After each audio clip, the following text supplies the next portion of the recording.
Okay, we are here at the Book and Bean Cafe with Colleen Robbins, and you're promoting your Daraga series, yes, and this is the latest one that's come out now, Dark Protector. Can you tell us a little bit about your Daraga series?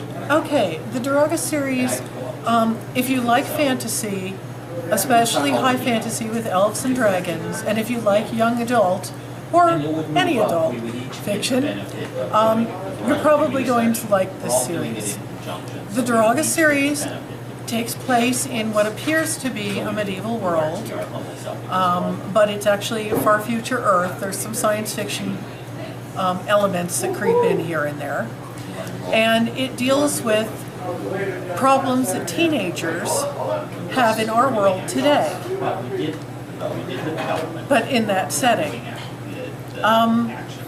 The first one, Daraga's Quest, the main character is actually older than a normal teenager, but that's because she's half elven.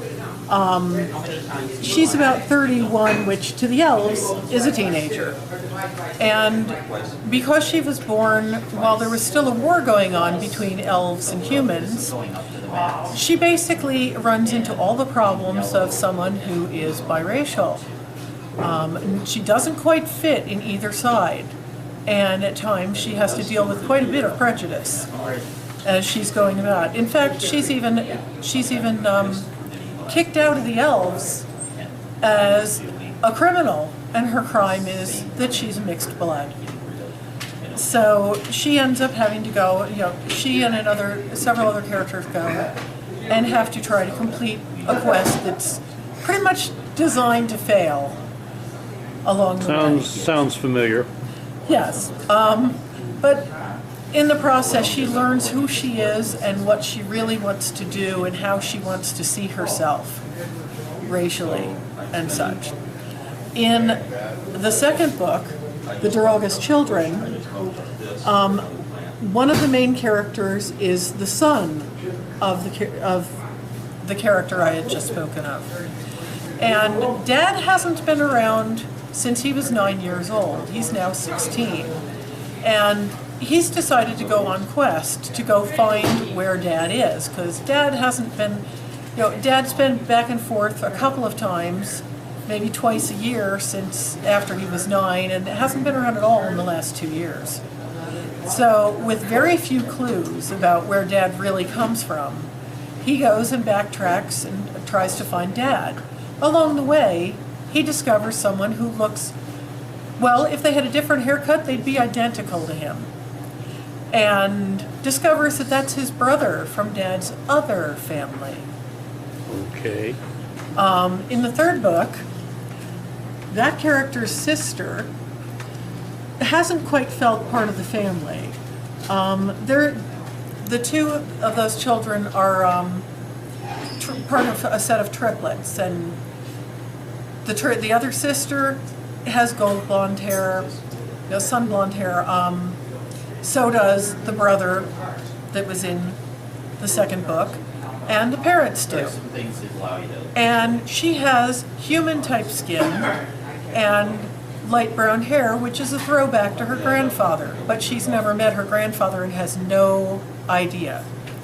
So she feels, since she was born 10 minutes before the other two, that she might have a different father somehow and doesn't feel part of the family, which ends up with her getting involved with the wrong crowd, and she essentially joins a gang and ends up addicted to drugs. Nice. She's gotten off the drugs by the beginning of the novel and almost walked right back into it. As she goes along, she misses a meeting, in part because she's got a stalker that's trying to force her into marriage. And her gang turns on her and basically puts a hit out on her. So she's being hunted. She also ends up in a situation where she has to go and rescue someone else's 16-year-old daughter. And that someone else might, that other daughter might know something about who her father could be. So she has to go rescue the other girl, and who's also being hunted as the last of her family for a completely different reason.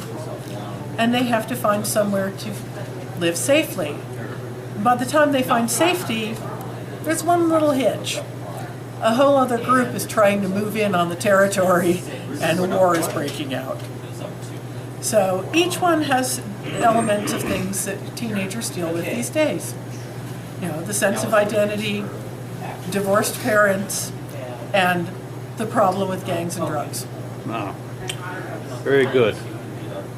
One thing I'm not sure that teenagers these days have to deal with so much is learning how to ride giant spiders. Could you explain this part about this? Yeah. Apparently this is like a rite of passage.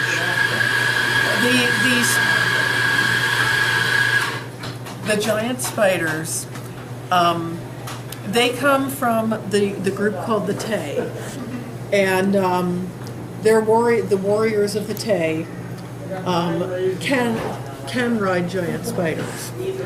Not all Tay do, but that is that's the group that the two girls end up sheltering with. And while they don't learn to ride the spiders, they do interact with people who do. So. Yeah. You're not getting me to anywhere near a giant spider, let alone getting me to ride one. I'm sorry, no.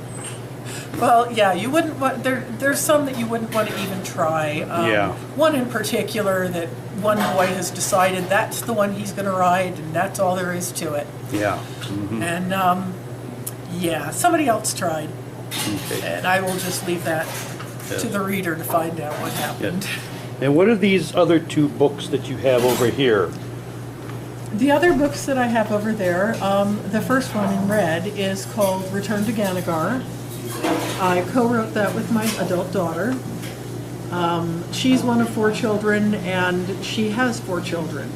So between the two of us, we came up with all sorts of fun things that kids can do. The book is suitable to be read by 3rd to 5th graders or higher, and parents will enjoy it as well, or anyone who's had a lot of contact with children, because most of the book is written from the viewpoints of the children. The essential plot is the parents saved the town of Ganagar 10 years before, and Ganagar has contacted them and said, "We're having a celebration, come on back." Really, there's another problem. But since it's a celebration and they weren't told there's another problem, they all brought their kids that range from 2 till 10 years old. 2-year-old, twin 5-year-olds, boy and a girl. 8-year-old girl and a 10-year-old boy. And some of them have powers, some don't. Some of the children climb walls and other things. Few of the children have just enough magical power to set things off when they go past traps. In any case, the parents get told about the new problem, and they go to take care of it, but have to take their children with them because of some, well, shall we call it misbehavior by some of the children, that no one in town will babysit for them. So the children go in with their parents, and at one point, the children walk across a trap, but they're too late to set it off. The parents, however, fall into it. So the children are then left with a problem. They have to go back, they have to find their parents, rescue their parents, and dodge all the bad guys at the same time. And as I said, it's written from the viewpoints of all the children, including the 2-year-old. So it's basically D&D for kids. It's D&D for kids, but it's hysterically funny for adults because you will see things your children have done.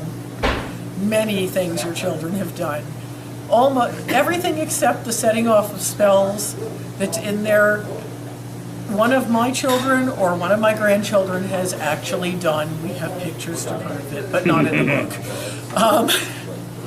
And the other one next to it. They always say, write what you know. Oh yeah.